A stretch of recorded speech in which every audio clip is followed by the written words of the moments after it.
हाँ जी दोस्तों नमस्कार, क्या हाल है आप सभी के। मैं अमन बंसल आपका एक बार फिर से बहुत बहुत स्वागत करता हूँ एबी गुरुजी चैनल में। और यहाँ पे दोस्तों आज आप लोगों के लिए महा टेस्ट सीरीज मैं यहाँ पर शुरू करने जा रहा हूँ। जैसा कि आप सभी स्टूडेंट जानते हैं, पेपर 1 के सारे सिलेबस को हमने यहाँ पर फ्री ऑफ कॉस्ट आपको कंप्लीट करवा दिया है। तो अब वक्त आता है कि आपकी तैयारी की यहाँ पर और ज़्यादा स्पीड ये चैनल यहाँ पर बढ़ा दे। तो उसी के मद्देनजर आज से हम आपके लिए हर दिन महा टेस्ट सीरीज के एपिसोड लेकर आएंगे। आज पहला एपिसोड लेकर आ रहे हैं JF टू जर्नी स्पेशल के एपिसोड्स आपके लिए डिस्कस किए जाएंगे। ड्रीम आर JF पर हमारे दिल में जज्बा है और उम्मीद करता हूं कि अब तो हर एक स्टूडेंट के दिल से एक ही आवाज निकल रही होगी कि इस बार JF जरूर लेकर आना ही आना है। एबी गुरुजी चैनल का नाम है। यहाँ पे हम आगे की ओर बढ़ते हैं तो फेसबुक के और टेलीग्राम के इन ग्रुप्स को आप लोग जरूर ज्वाइन कर लीजिएगा। ये आपके लिए मोस्ट इंपोर्टेंट होने वाले हैं। हर एक अपडेट, हर एक इंपॉर्टेंट इंफॉर्मेशन यहाँ पे सबसे पहले अपलोड की जाती है। और अगर आप इंपॉर्टेंट चैट ग्रुप का हिस्सा बनना चाहते हैं, बेसिकली यहाँ पर आप डिस्कशन कर सकते हैं, इंपॉर्टेंट नोट्स का फायदा ले सकते हैं और गाइडेंस का फायदा ले सकते हैं कि इस समय में आप किस तरीके से आगे बढ़ सकते हैं, तो आप हमारे स्पेशल स्टडी ग्रुप का हिस्सा जरूर बनेगा। ऊपर जो व्हाट्सएप नंबर आप स्क्रीन पर देख रहे हैं, यहाँ पर व्हाट्सएप कर दीजिएगा, हमारे टीम मेंबर्स आपको यहाँ पर ऐड कर देंगे। इस चैनल पर अगर आप नए हैं तो जरूर चैनल को सब्सक्राइब कर लीजिएगा, क्योंकि आने वाले टाइम में बहुत सारी इंपॉर्टेंट वीडियो इस चैनल आपको प्रोवाइड करवाने वाला है। और इस वीडियो के डिस्क्रिप्शन को जरूर देख लेना, इंपॉर्टेंट प्लेलिस्ट के लिंक यानी कि सारे सिलेबस की जो यूनिट्स हैं, यूनिट्स वाइज लिंक आपको यहाँ पर इस वीडियो के डिस्क्रिप्शन में देखने को मिल जाएंगे। तो बहुत ही ज्यादा काम का ये चैनल आपके लिए होने वाला है, बहुत ही काम की वीडियो ये आप लोगों के लिए होने वाली है। यहाँ पे आगे की ओर बढ़ते हैं तो अब क्विज ग्रुप आपके लिए मोस्ट इंपोर्टेंट हो जाते हैं। तो इन स्पेशल क्विज ग्रुप में आपके लिए हर दिन 4 इंपोर्टेंट क्विज यहाँ पर शेयर की जाती है। पेपर 2 बेसिकली कॉमर्स के लिए आप लोग सभी जानते ही हैं, तो इन क्विज ग्रुप का हिस्सा भी जरूर बनेगा। ऊपर व्हाट्सएप नंबर दे रखा है, यहाँ पर व्हाट्सएप आप लोग कर सकते हैं। यहाँ पर हम आगे की ओर बढ़ते हैं तो पहला क्वेश्चन आज आपके सामने स्क्रीन पर रख देता हूँ। इससे पहले जो क्लास थी उसमें यह क्वेश्चन बीच में रह गया था बैड इंटरनेट की वजह से, तो आज मौका आ गया है क्योंकि रिकॉर्डिंग सेशन है, तो अब इंटरनेट की कोई प्रॉब्लम यहाँ पर नहीं है। तो आप इसका आंसर मुझे जल्दी से बताना शुरू कर देंगे और समय आपका शुरू में यहाँ पर कर देता हूँ। हिंदी में क्वेश्चन है, कोई बात नहीं, चिंता मत कीजिएगा, इंग्लिश में मैं आपको बता देता हूँ।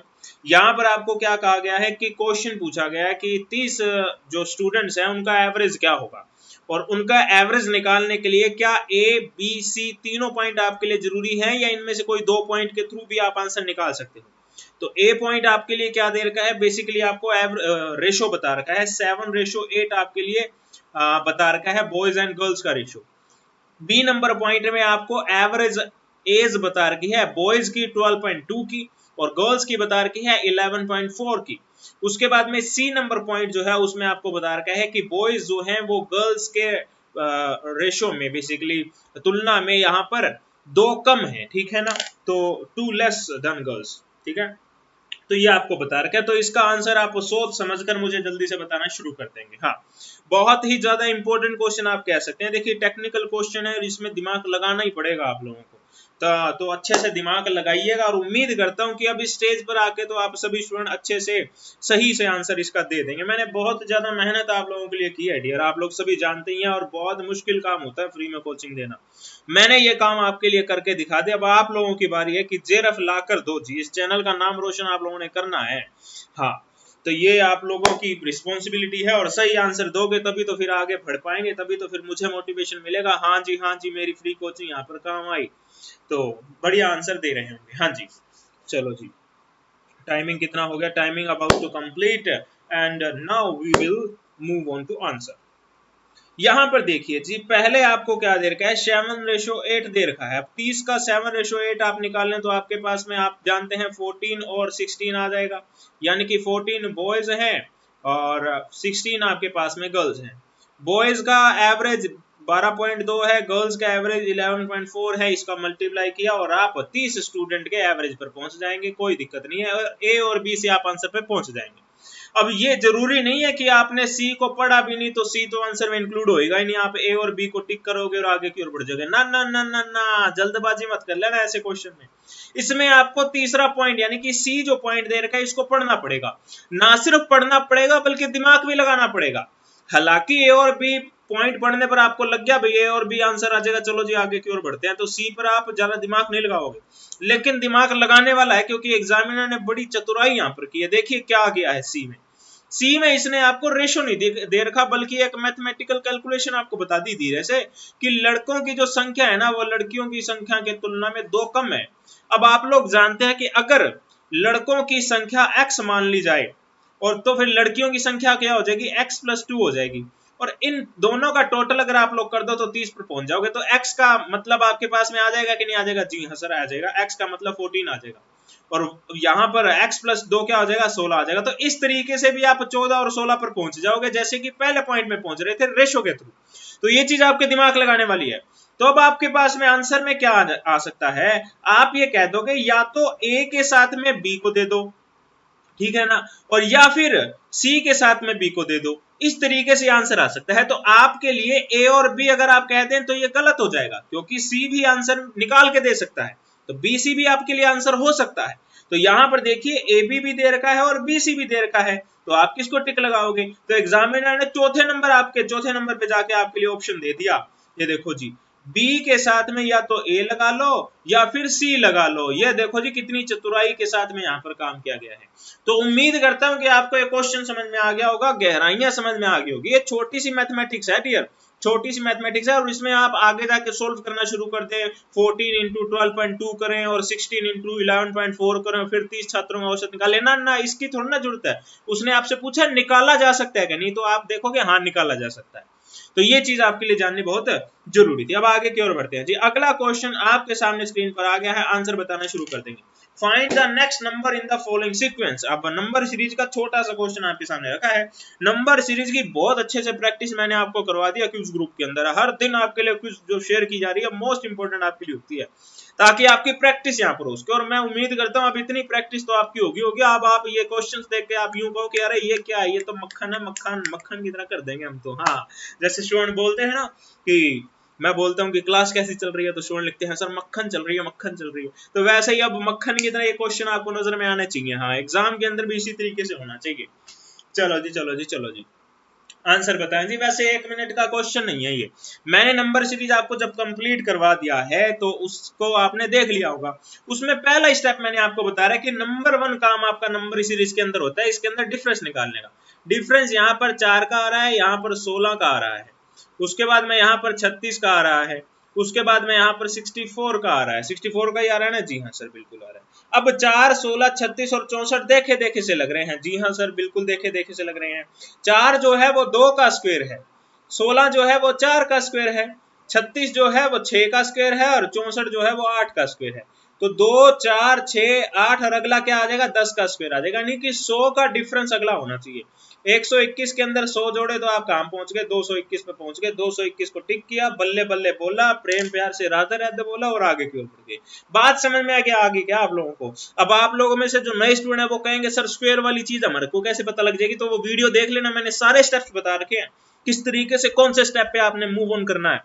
तो वो चीज आप देख लोगे तो नंबर सीरीज का कोई क्वेश्चन आपका गलत नहीं होगा लाइफ में, ये चीज मैं गारंटी के साथ कह सकता हूं। अगला क्वेश्चन आपके सामने स्क्रीन पर आ गया है, आंसर बताना शुरू करेंगे। हाँ जी, which of the following is not quality of teacher? Teacher की कौन सी क्वालिटी नहीं है, बताएं जी। A B C D.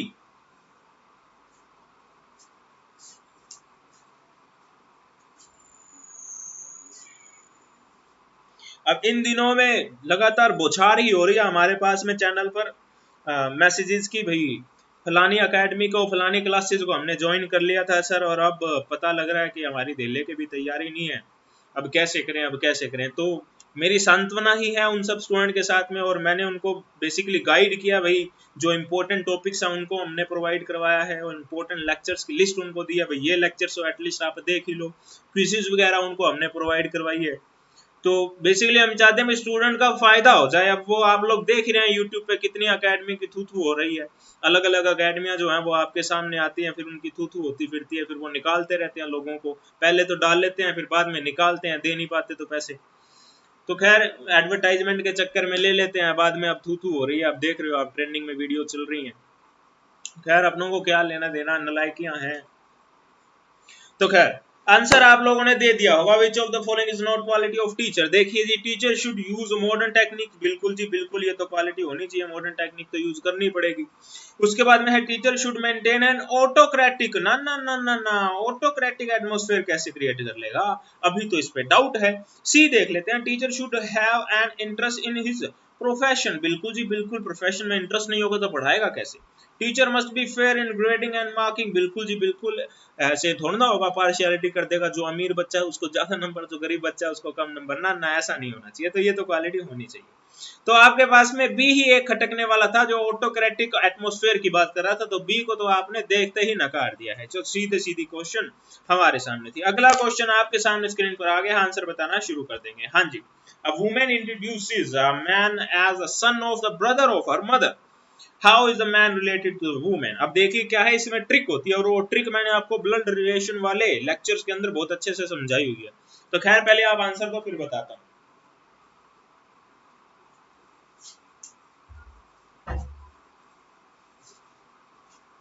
मैं विरोधी नहीं हूँ बेसिकली ट्यूशंस वगैरह का, ट्यूशंस वगैरह तो फिर होगी, टीचर कैसे अपना घर चलाएगा। ये तो चलो मैंने अपना फ्री कोचिंग का कर लिया, मैं ये नहीं कहता भाई सारी दुनिया ही फ्री कोचिंग शुरू कर दे। मैं ये कहना चाह रहा हूँ कि जो आप फीस वगैरह ले रहे हो बच्चे से, आप उसको उस चीज का हक तो दो।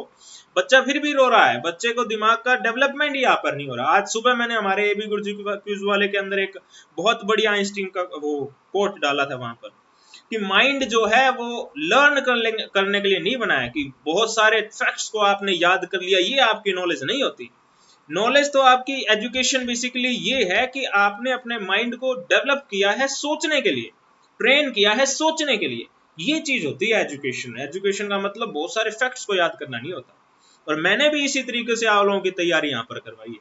हालांकि सिलेबस कंप्लीट नहीं हो सकता है, तो मैंने आपको इस तरीके से मजबूत बनाया कि आप सिलेबस को एक दूसरे पर्सपेक्टिव से देखना शुरू करें, कंटेंट की नॉलेज आपके पास में है। बेसिकली सिलेबस बनाया क्यों गया है क्या सिलेबस। तो मैंने भी आपके साइकोलॉजिकली वर्क किया, आपके माइंड को ट्रेन करने का काम किया यहाँ पर। तो उम्मीद करता हूँ कि मैं काफी सक्सेसफुल यहाँ पर हो चुका हूँ। बाकी तो आप लोगों का रिजल्ट बताएगा मेरी मेहनत कितनी यहाँ पर पुख्ता हुई। आंसर की ओर बढ़ते हैं, देखिए क्या है। इस तरीके के क्वेश्चन में खास तौर पे ब्लड रिलेशन की अगर आप बात करते हैं तो आपको उल्टा चलना होता है। देखिए एक वुमेन इंट्रोड्यूस करवा रही है तो उसके बारे में ही बात कर रहे होगे ना। हर मदर, उसकी माँ का ब्रदर, यहाँ के उसकी मम्मी का भाई, यानी कि उसका मामा लग गया। मामे का लड़का जो होता है वो ममेरा भाई होता है। अब वही एज ए मैन है, तो वो मामे का लड़का क्या होगा, ममेरा भाई होगा ना, तो वो सीधा सीधा कजन पर आप पहुंच जाएंगे। उल्टी और अगर आप बढ़े तो आपके हाथ में आंसर आ गया 10 सेकंड के अंदर। सीधी सीधी यहाँ पर ट्रिक थी, और मैं उम्मीद करता हूँ सभी ने सही आंसर दे दिया होगा। अगला क्वेश्चन आपके सामने स्क्रीन पर आ गया, आंसर बताना शुरू करेंगे। इन pre learning preparation an important stage of communication is, हाँ जी।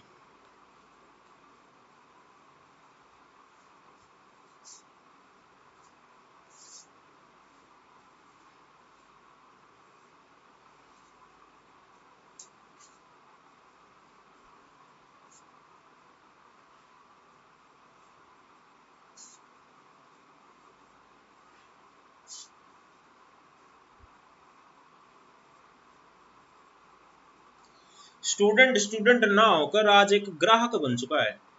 तो मतलब एक स्टूडेंट अगर कोई दुखी होकर उनके पास में जाता है तो उनको लगता है, उनकी आंखों में मतलब एक चमक से आए थे, वहां एक ग्राहक आ गया।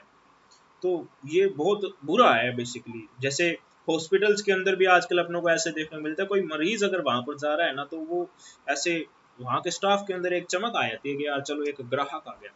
वो ये नहीं देखते कि इसको मर्ज है तो उसकी हमें दवा देनी चाहिए, उस ये ग्राहक आ गया। मतलब ये ग्राहक वाली जो मेंटेलिटी है ना आज के टाइम पे, एजुकेशन में, वकील के प्रोफेशन में, डॉक्टर के प्रोफेशन में, ये सब जो है ना वो काफी मतलब कलयुग ही कहा जा सकता है, क्या कहें। खैर आंसर बता दिया होगा जी आप लोगों ने। हाँ, आइकोनाइजेशन ऑफ एनकोडर यहाँ पर पहला आपके पास में है। दूसरा है कंडीशनड फीडबैक। तीसरा है इंफॉर्मेशन एक्विजिशन एंड इस प्रोसेसिंग। हाँ जी हाँ जी हाँ जी। देखिए बहुत ही बेसिक क्वेश्चन है। जब आपसे इंपॉर्टेंट स्टेज की बात कर ली प्री लर्निंग की, यानी कि लर्निंग आपने अभी शुरू नहीं की है, प्रिपरेशन आप कर रहे हो तो उसमें आपको प्रिपरेशन करने के लिए इंफॉर्मेशन एक्विजिशन करना पड़ेगा कि नहीं करना पड़ेगा? जी हाँ, पहले आप सूचना अपने पास में एकत्रित करोगे, उसकी प्रोसेसिंग करोगे, फिर आप जाके किसी डिसीजन पर जाओगे। तो आपके लिए इंफॉर्मेशन एक्विजिशन ही इसका इंपॉर्टेंट स्टेज के रूप में आप आंसर में कर सकते हो। इग्नोरिंग सिमेंटिक नॉइज या कोई भी यहाँ पर नहीं कहा जा सकती, स्टेज बेसिकली नहीं है। तो 3 नंबर इसका सिंपली आप आंसर लगा सकते हैं, बहुत सिंपल सादा क्वेश्चन है। अगला क्वेश्चन आपके सामने स्क्रीन पर आ गया है, आंसर बताना शुरू करेंगे। The next term in the letter series EEGJKNMS, और अगला क्या आएगा आपके लिए? हाँ जी, देखिए ऐसे क्वेश्चन को सोल्व करके अगर आप कॉलर खड़ी करें तो मैंने हजारों बार बोला है, ये सही नहीं कहा जाएगा। इसका आंसर तो बच्चा भी निकाल लेगा। बात तब बनती है जब आप इसका आंसर 10 सेकंड के अंदर, 20 सेकंड के अंदर दे दें। तो इस तरीके के क्वेश्चन का जल्दी आंसर आप तभी दे पाएंगे जब आपने प्रैक्टिस बहुत अच्छे से की हो। तो प्रैक्टिस आपने बहुत अच्छे तरीके से कर ली होगी, और वैसे हमारे चैनल ने बहुत ज्यादा प्रैक्टिस आपकी करवा दी है। तो 10 सेकंड के अंदर आंसर आप दे दो, पर फिर भी चलो रूटीन वाइज मैं 1 मिनट आपको दे रहा हूँ।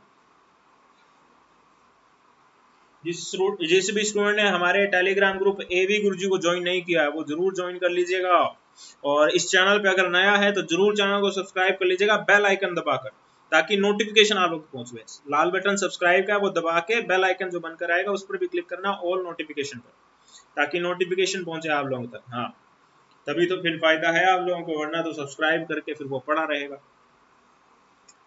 तो खैर आंसर बता दिया होगा, चलो थोड़ा सा समय और देता।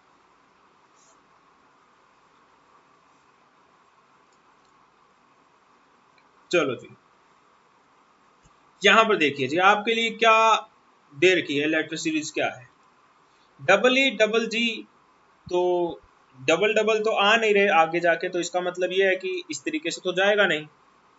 उसके बाद में आपने देखना है भाई, ये जो लेटर्स हैं इनमें आगे की ओर जा रहे हैं, ये चीज आपने ऑब्जर्व की है भाई। ई जो है वो पहले आता है, जी बाद में आता है, आई जे फिर बाद में आता है, के एन उसके भी बाद में आता है, एम एस उसके भी बाद में आता है, यानी आगे की ओर बढ़ रहा है, आगे की ओर बढ़ते हुए क्रम में है।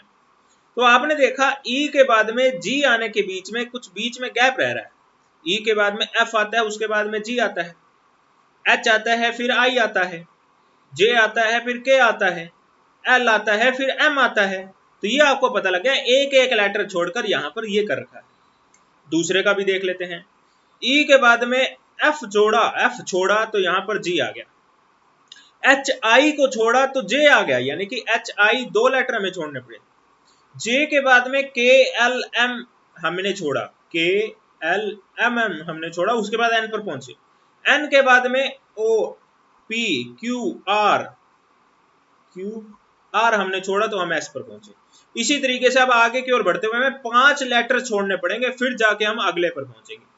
एस पी क्यू आर, उसके बाद में एस आ गया, T U V W x, और उसके बाद में वाई यहां पर आ जाएगा, और यहां पर एम के बाद में एक लेटर छोड़ के हम आगे की ओर जा सकते हैं। एन ओ वाई हमारे पास में आंसर आ जाएगा। अब ये तो मैंने आपको समझाने के लिए धीरे धीरे किया, अगर आप माइंड में करेंगे तो 10 सेकंड के अंदर आपके पास में आंसर आ जाएगा। ये इस क्वेश्चन का बहुत ही सिंपलेस्ट वे है जी। ओ वाई इस क्वेश्चन का आंसर है, टिक करेंगे और आगे की ओर बढ़ जाएंगे। अगर ये देखिए जी, मैंने दोनों लेटर यहां पर आपके लिए सोल्व किए हैं। पहले यहाँ पर 4 3 1 2 3 4 5 की तरीके से आगे बढ़े, फिर यहाँ पर एक एक लेटर को छोड़ते हुए आगे बढ़े। दोनों लेटर्स को हमें सोल्व करना पड़ेगा, क्योंकि यहाँ पर देखिए वाई यहाँ पर दे रखा है, वाई यहाँ पर दे रखा है। अगर आप पीछे वाले लेटर्स को सोल्व करते तो वाई वाई दे रखा होता, तो फिर भी आपको पहले वाले लेटर को सोल्व करना पड़ता। अगर आप सिर्फ पहले को करते तो आप देखो यहाँ पर भी हो है, यहाँ पर भी हो है, तो आपको फिर भी करना पड़ता। तो दोनों ही लेटर्स को आपको सोल्व करना ही करना था, तो इसलिए मैंने दोनों के ऊपर दिमाग लगाया। अगर आपके पास में एक लेटर आपने सोल्व कर लिया कि एक लेटर पे आप 100% श्योर हो चुके हैं, तो ऑप्शंस में आपने जरूर जाना ही जाना। ये ट्रिक्स मैंने आपके साथ में बहुत पहले शेयर कर रखी है, तो इन चीजों पे दिमाग जरूर लगा लेना। ये चीजें जेआरएफ के लेवल की होती हैं, यही चीज है नेट को जेआरएफ से अलग करने के लिए, और कुछ चीज नहीं है। यही गुरु मंत्र है कि आप स्मार्टली वर्क कितना करते हो एग्जाम के अंदर। टाइम 10-10 सेकंड बचाकर आप बहुत ज्यादा महान बन जाओगे वहां पर, सही बता रहा हूँ। 10-10 सेकंड बचाकर, अगर घर के अंदर बैठे तो कोई बात नहीं, एग्जाम के अंदर एक एक सेकंड इंपॉर्टेंट है, और इस तरीके से 10-10 सेकंड भी अगर आपने बचा लिया तो बहुत ज्यादा कामयाब वहां पर आप हो जाओगे, क्योंकि डाटा इंटरप्रिटेशन कई बार उलझा देगा और रीडिंग कंप्रीहेंशन कई बार उलझा देगा। तो इनके लिए हमें थोड़ा सा गैप लेकर चलना ही चलना है। खैर आगे की ओर बढ़ते हैं। अगला क्वेश्चन आपके सामने स्क्रीन पर आ गया है, आंसर बताना शुरू कर देंगे। When student and teacher involve in communication the purpose are, हाँ जी,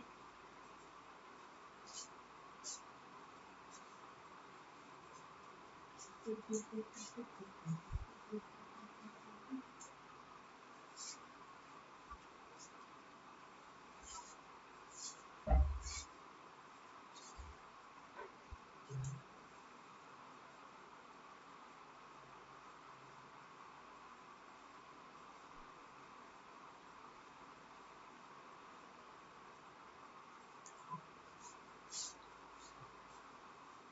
जी, बता दिया क्या? देखिए, मैंने इसमें आपको समझा रखा है टीचिंग एप्टीट्यूड करवाते वक्त, भाई इस तरीके के क्वेश्चन में आपने A B C D E में से कोई एक ऐसा पॉइंट छांटना है जिसपे आप 100% श्योर हो कि भाई वो तो आंसर में इंक्लूड होएगा ही नहीं, या एक ऐसा पॉइंट आपने छांटना है जिसपे आप 100% श्योर हो भाई ये तो आंसर में इंक्लूड होएगा ही होगा। तो हमने सबसे पहला काम करना भाई ए पॉइंट को यहाँ पर पढ़ने का। पहले मैं क्वेश्चन तो देखूं क्या है। When student and teacher involve in communication the purpose है, ठीक है।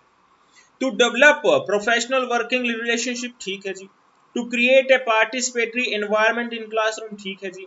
To engage in out of class interaction, थोड़ा सा डाउटफुल लग रहा है पर चलो कोई बात नहीं, आगे बढ़ते हैं। To seek teachers intervention in personal matters, ना ना ना ना ना, देखते ही नकार देंगे जी, पर्सनल मैटर्स के अंदर कैसे इंटरवेंशन कर सकता है टीचर, ना जी ना, ये तो नहीं कम्युनिकेशन का यहाँ पर पर्पज हो सकता, बिल्कुल नहीं जी, इस पर हम 100% श्योर हैं, डी तो आंसर में इंक्लूड नहीं होगा। अब आपने क्या करना है, ऑप्शंस में जाके छांटना है, कहां पर डी दे रखा है उसको आप नकार दो। पहले ऑप्शन में डी दे रखा है, इसको नकार दिया, आंसर में इंक्लूड नहीं होगा। ध्यान दीजिएगा, कंडीशन ये है 100% श्योरिटी वाली, और इस पे हम 100% श्योर है कि पर्सनल मैटर पे टीचर का कोई लेना देना नहीं है। दूसरे ऑप्शन में भी डी दे रखा है और तीसरे में नहीं दे रखा, चौथे में भी डी दे रखा है। अब देखिए जी दिमाग की बात, आपने 100% श्योरिटी के साथ में कह दिया भाई डी आंसर में इंक्लूड नहीं होगा, तीन ऑप्शन आपको नकारते हुए कर दिए। अब आपको दिमाग भी लगाने की जरूरत नहीं, तीसरे नंबर पे टिक करो और आगे की ओर बढ़ जाओ बल्ले बल्ले बोल के। ये हुई है जेआरएफ के लेवल की बात, ये मैंने आपको समझा रखा है बहुत पहले ही, और इसके ऊपर मैंने काफी जोर दिया है आप लोगों के लिए, लेकिन अभी तो हम घर पर बैठे इसलिए दिमाग लगाएंगे। ये मैंने आपको समझा दिया अच्छे से, इन चीजों को दिमाग में रखना जरूर, ये जेआरएफ के लेवल की बातें हैं, ये चीजें आपका टाइम यहाँ पर बचाने वाली है एग्जाम में। अब घर पर बैठे हैं तो डिस्कस कर लेते हैं। अगला पॉइंट क्या है, to control teachers attitude towards student, ना जी ना, ये भी नहीं हो सकता, टीचर का एटीट्यूड को कंट्रोल करना बिल्कुल भी सही नहीं कहा जाएगा। पहला पॉइंट हमारे पास में बिल्कुल सही लग रहा है, to develop professional working relationship, बिल्कुल सही जी। To create participatory environment in classroom, और डी और ई को तो हमने देखते ही नकार दिया था, तो सी हमारे पास में बच जाता है, सी आंसर में आप इंक्लूड कर सकते हैं। तो बहुत ही सिंपल सादा क्वेश्चन आपके लिए रखा गया, दिमाग लगाने वाली बात है। अगर आप ऑप्शंस को देखकर फिर यहाँ की ओर जाओगे तो उलझ जाओगे, पक्का कह रहा हूं, उलझ जाओगे कि कौन सा करूं कौन सा ना करूं, ए को सही करूं कि बी को सही करूं कि किस को सही करूं उसको सही करूं। ऑप्शंस को देखा, 100% श्योरिटी पकड़ ली और ऑप्शन की ओर चलेगा, ये चीज आपके लिए सबसे सही कहा जाएगा। तरीका होना चाहिए जी, तरीका होना चाहिए। मैं चाहता तो सीधा सीधा आपको बताया था ए बी सी इसका सही आंसर है, चलो जी आगे की ओर। एक एक क्वेश्चन पे रुक के टाइम लगाता ना तो आपके लिए सिखाने वाली बात होती है कि आप इस चीज को ऑब्जर्व करो कि सर यहाँ पर रुक रहे हैं तो क्यों रुक रहे हैं, अरे मैं भी तो बढ़ जाता आगे की ओर एबीसी बोल के, कोई रोकता क्या मेरे को, कोई नहीं रोकता, और आप लोग भी कहते चलो सिंपल सा क्वेश्चन है टीचिंग एप्टीट्यूड का, क्या है इसमें दिमाग लगाना। पर मैं आपको यहाँ पर ट्रिक्स दिखाने की बात कर रहा हूँ, आपको टिप्स दे रहा हूँ कि क्या जेआरएफ के लेवल की बात होती है और क्या नेट के लेवल की बात होती है। तो उम्मीद करता हूँ आप इन डिफरेंसेस को यहाँ पर समझ रहे होंगे, अपनी बुद्धि का विकास इतना आप लोगों ने कर लिया होगा। आगे की ओर बढ़े जी, अगला क्वेश्चन स्क्रीन पर आ गया, आंसर बताना शुरू करेंगे। हाँ जी, हाइपोथेसिस मैंने आपको कंप्लीट करवा दिया है, रिसर्च एप्टीट्यूड की यूनिट कंप्लीट है, वीडियो के डिस्क्रिप्शन में लिंक है, आप वहां जाके देख लेना अगर आपको हाइपोथेसिस नहीं पता तो इसका आंसर सही बताना आप सभी।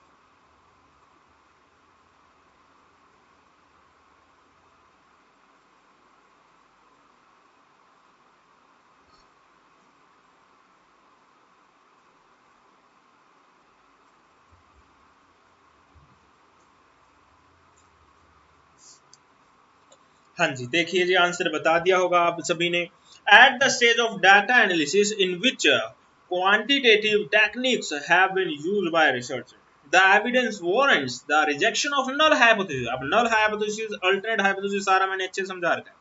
ये कह रहा है कि रिजेक्ट करना है null hypothesis को। which of the following decision of the researcher will be deemed appropriate। अब रिसर्च को जो null hypothesis है उसे हमने रिजेक्ट करना है, तो ऐसे में क्या डिसीजन यहाँ पर लिखा जाएगा? Rejecting the null hypothesis, HO जो होता है वो नल हाइपोथेसिस होता है, मैंने आपको बता रखा है। HA जो है वो अल्टरनेट हाइपोथेसिस होता है। तो ये जो हमारे पास में है and also substantive research hypothesis, ये हमारे पास में पहला ऑप्शन है। दूसरा कह रहे rejecting null hypothesis and accepting the substantive research hypothesis. Accept करने की बात तो हो ही नहीं सकती कहीं भी, जब रिजेक्टिंग की बात चल रही है तो एक्सेप्ट कहां से कर लोगे? पर चलो अभी देखते हैं क्या चीज है। Rejecting null hypothesis without taking any decision on the substantive research hypothesis, accepting the null hypothesis and rejecting the substantive research hypothesis। अब यहां पे देखिए, जब आप substantive की बात करते हो तो ये हमारे पास में अल्टरनेट की बात कर रहा है। तो ऐसे में जब आप किसी रिसर्च की ओर बढ़ रहे हो तो आपने कुछ पहले से ही निर्धारित कर रखा है कि भाई हम जो चीज कर रहे हैं उसमें ये ऐसे पर्टिकुलर हमारे पास में रिजल्ट आता है। लेकिन कोई तीसरा व्यक्ति हमारे पास में आता है, वो कहते हैं कि ये जो रिजल्ट आपने सोच रखा है ना ये गलत है, ये जो रिजल्ट है वो कुछ और आएगा। तो वो कुछ और आएगा को हम क्या बोलते हैं? अल्टरनेट हाइपोथेसिस बोलते हैं। और जो हमने पहले से ही मान रखा है ना वो हमारे पास में नल हाइपोथेसिस होता है। तो अब इन्होंने क्या बोला है? नल हाइपोथेसिस को आप रिजेक्ट कर रहे हो। तो नल हाइपोथेसिस को आप रिजेक्ट कर रहे हो तो बेसिकली इसका क्या मतलब हुआ कि जो तीसरे व्यक्ति ने आपको बात बताई थी उसे आप यहाँ पर एक्सेप्ट करने की बात कर सकते हो। तो यहाँ पर जो दूसरा पॉइंट है ना बेसिकली, तो यहाँ पर रिजेक्टिंग की बात तो की जा रही है और एक्सेप्टिंग की बात भी की जा रही है। तो आप इसमें यहाँ पर एक्सेप्टिंग की बात कर सकते हो। अगर आप रूल वाइज देखते हो तो यहाँ पर सिर्फ लाइन लिखी जाएगी we are rejecting the null hypothesis, accepting the substantive hypothesis की लैंग्वेज नहीं देखने मिलती। लेकिन ऐसा इसके अंदर नहीं लिखा गया कि सिर्फ एक ही ऑप्शन आपको दे रखा हो कि रिजेक्टिंग नल हाइपोथेसिस लिखा हो। अब यहाँ पर ऑप्शन ऐसा लिख रखा है कि एक्सेप्टिंग सब्सटेंटिव हाइपोथेसिस, तो ये आपको ना चाहते हुए भी टिक करना पड़ेगा। हालांकि ये लैंग्वेज यहाँ पर सही नहीं कही जाएगी। और पहले ऑप्शन में तो दोनों को यहाँ पर रिजेक्ट करने की बात कर रहे हैं, ये तो बिल्कुल भी सही नहीं कहा जाएगा। रिजेक्ट किया जाएगा नल हाइपोथेसिस को लेकिन एक्सेप्ट किया जाएगा सब्सटेंटिव को, ये बताने की जरूरत नहीं है। तो बेसिकली अब इसके अंदर ऐसा कुछ भी नहीं है, तो हमको बी को टिक करना पड़ेगा और आगे बढ़ना पड़ेगा। पर नॉलेज का पॉइंट ऑफ व्यू से मैंने आप लोगों को यहाँ पर ये बता दिया। मैं बताना नहीं चाहता था बट चलो मुंह से मैंने निकल गया था तो फिर मेरे को बताना पड़ा। कई चीजें होती हैं जो आपके लेवल की नहीं होती, तो उस चीज को मैं बताने से थोड़ा सा बचने की कोशिश करता हूँ। बट कई बार फिर अंदर से टीचर जाग जाता है और वो बाहर की ओर आ जाता है, तो फिर मैं क्या करूँ। तो खैर आगे की ओर बढ़ते हैं। अगला क्वेश्चन आपके सामने स्क्रीन पर आ गया, आंसर बताना शुरू करेंगे। In research reliability is that quality of a measurement procedure which provides, बताइए जी।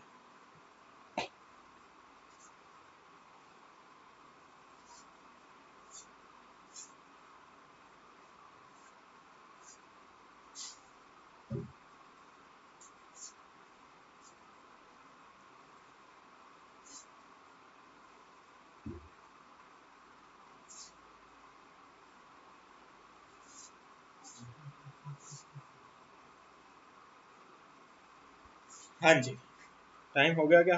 चलो थोड़ा सा पड़ा है।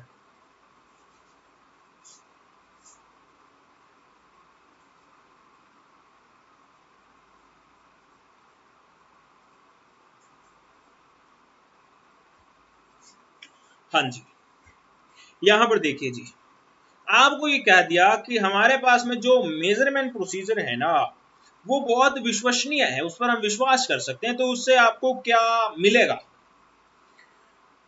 क्या आप उससे रिपीटेबिलिटी और एक्यूरेसी प्राप्त कर लेंगे? क्या पंक्चुअलिटी एंड एक्यूरेसी प्राप्त करेंगे? क्या एक्यूरेसी एंड स्पीड प्राप्त करेंगे या फिर स्पीड एंड रिपीटेबिलिटी प्राप्त करेंगे? तो सबसे पहले तो आपके दिमाग में आना चाहिए भाई स्पीड का यहाँ पर क्या लेना देना हो गया। जो स्पीड लिख दिया यहाँ पर, स्पीड का तो यहाँ पर कोई लेना देना ही नहीं है। मेजरमेंट प्रोसीजर है, उस पर रिलायबल है हम, यानी वो विश्वसनीय है हमारे लिए मेजरमेंट प्रोसीजर, तो उससे स्पीड कैसे बढ़ जाएगी? ये तो आंसर में इंक्लूड नहीं होना चाहिए। तो सी और डी यानी कि 3 और 4 को तो हमने देखते निकाल दिया। अब बात करते हैं पंक्चुअलिटी की। तो पंक्चुअलिटी कहां से आ जाएगी? पंक्चुअलिटी का भी कोई यहाँ पर रिलेशन है ही नहीं, कोई मतलब ही नहीं बन रहा। सीधा सीधा मतलब हमारे पास में रिपीटेबिलिटी का बन रहा है कि रिपीट कर पाएंगे हम। अगर कोई मेजरमेंट प्रोसीजर हम मतलब विश्वास है हमें उस मेजरमेंट प्रोसीजर पर, हमारा मन है उस पर, बेसिकली मन का मतलब यह है कि हमें विश्वास है कि वो हमें सही रिजल्ट निकाल कर देगा, तो हम उसे रिपीट करेंगे ना, बिल्कुल सही रिपीट करेंगे और उसे हम बार बार इस्तेमाल करेंगे तो एक्यूरेसी भी हमारे पास में आएगी। जी हाँ बिल्कुल आएगी। एक नंबर ही इसके पास में सूटेबल आंसर बनता है, तो एक को ही आपने टिक करना था। सिंपल क्वेश्चन है, अगर सोचने का नजरिया सही लाइन में जा रहा है तब तो ठीक है, अगर फिर इधर उधर भाग रहा है तो फिर आप कहीं और टिक लगा सकते हैं। थोड़ा सा आप इसे कॉम्प्लिकेटेड भी समझ सकते हैं क्वेश्चन को। मैं ज्यादा प्रेशर आप पे नहीं दूंगा, क्योंकि बहुत ईजी क्वेश्चन था, कहीं आपका डिमोरलाइज ना हो जाओ आप लोग, मोटिवेशन डाउन ना हो जाए आप लोगों का। तो थोड़ा सा टेक्निकल आप कह सकते हैं इस क्वेश्चन को, लेकिन थोड़ा सा गहराई से अगर आप सोचें, थोड़ा लाइन को सही रखते हुए सोचें, तो आप इसका आंसर पर पहुंच सकते थे। तो मेजरमेंट प्रोसीजर रिलायबल है तो रिपीटेबिलिटी पे हम जाएंगे और एक्यूरेसी हमारे पास में आ जाएगी। आगे की ओर बढ़ते हैं। वर्कशॉप का मतलब क्या है यहाँ पर, ये आपसे पूछा गया है, बताइए। Hand on experience, listening to scholarly lectures, learning with interaction, या discussing over ones on work. हाँ जी,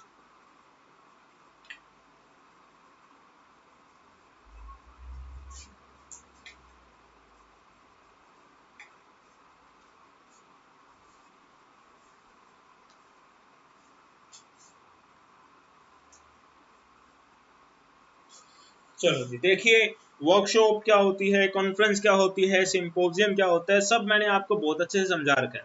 वहां पर मैंने आपको बताया था वर्कशॉप में हमारे पास में एक्सपर्ट्स आते हैं, और एक्सपर्ट का मतलब ही यहाँ पे एक्सपीरियंस है। जिनके पास में एक्सपीरियंस है वो एक्सपर्ट बन चुके हैं। तो हैंड ऑन एक्सपीरियंस देखते ही इसका आंसर आप टिक कर सकते थे। बहुत सिंपल सादा क्वेश्चन आपके लिए लेकर आया था। तो यहाँ पर आज के एपिसोड 1 के अंदर इतने ही क्वेश्चन हम यहाँ पर डिस्कस करते हैं। मेरा इस एपिसोड के पीछे मकसद यही था कि आपका यहाँ पर कॉन्फिडेंस थोड़ा सा ऊपर लाने की कोशिश की जाए, ऐसे क्वेश्चंस आपके साथ में डिस्कस की जाए जिससे बेसिकली आपका मोटिवेशन डाउन भी ना, और आपको अपने लेवल का भी यहाँ पर पता लग जाए। तो उम्मीद करता हूँ कि आपने बहुत अच्छे तरीके से इन क्वेश्चंस को अटेम्प्ट किया होगा, अच्छे से अपने तैयारी को भी एनालाइज कर लिया होगा कि किस लेवल पे आपकी तैयारी यहाँ पर चल रही है। तो अब यहाँ पर आपको एक बार फिर से याद दिला दूं कि एबी गुरुजी क्विज पेपर 1 और एबी गुरुजी क्विज पेपर 2 ये 2 क्विज ग्रुप आपके लिए बनाए गए हैं। इन्हें आप जरूर ज्वाइन कर लीजिएगा। ऊपर व्हाट्सएप नंबर दे रखा है, यहाँ पर व्हाट्सएप आप जरूर कर दीजिएगा। हमारे टेलीग्राम ग्रुप एबी गुरुजी को अगर आपने ज्वाइन नहीं किया है तो जरूर इसे ज्वाइन कर लीजिएगा, काफी इंपॉर्टेंट आपके लिए ये है। और यहाँ पर अब क्विज तो संडे को देखते हैं क्या करना है अपनों ने। अभी के लिए तो आप इस ग्रुप को ज्वाइन कर लीजिएगा, टेलीग्राम पे सिंपली एबी गुरुजी सर्च कीजिएगा और इसे ज्वाइन कर लीजिएगा।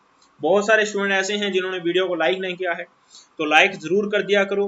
लाइक आपका मुझे बहुत मोटिवेट करता है इस तरीके से आप लोगों के लिए हर दिन इंपॉर्टेंट क्वेश्चंस लेकर आने में, उन्हें एक्सप्लेन करने में, और इसी तरीके से आप लोगों के लिए प्रीमियर्स लेकर आते रहने में। तो लाइक करने में कंजूसी मत किया करो, शेयर जरूर किया करो सभी फेसबुक, व्हाट्सएप, टेलीग्राम के एजुकेशनल ग्रुप्स में जितने भी आप लोगों के पास अवेलेबल हैं, ताकि ज्यादा से ज्यादा स्टूडेंट तक चैनल पहुंच पाए और उन्हें भी पता लग पाए कि ये भी गुरुजी नाम का ऐसा यूट्यूब चैनल है जो उन्हें यहाँ पे फ्री में कोचिंग दे चुका है, और अब उनकी तैयारी बेहतर हो सके इसके लिए महा एपिसोड टेस्ट सीरीज के चला रहा है। इस वीडियो को देखने सभी का बहुत बहुत धन्यवाद। जय हिंद, जय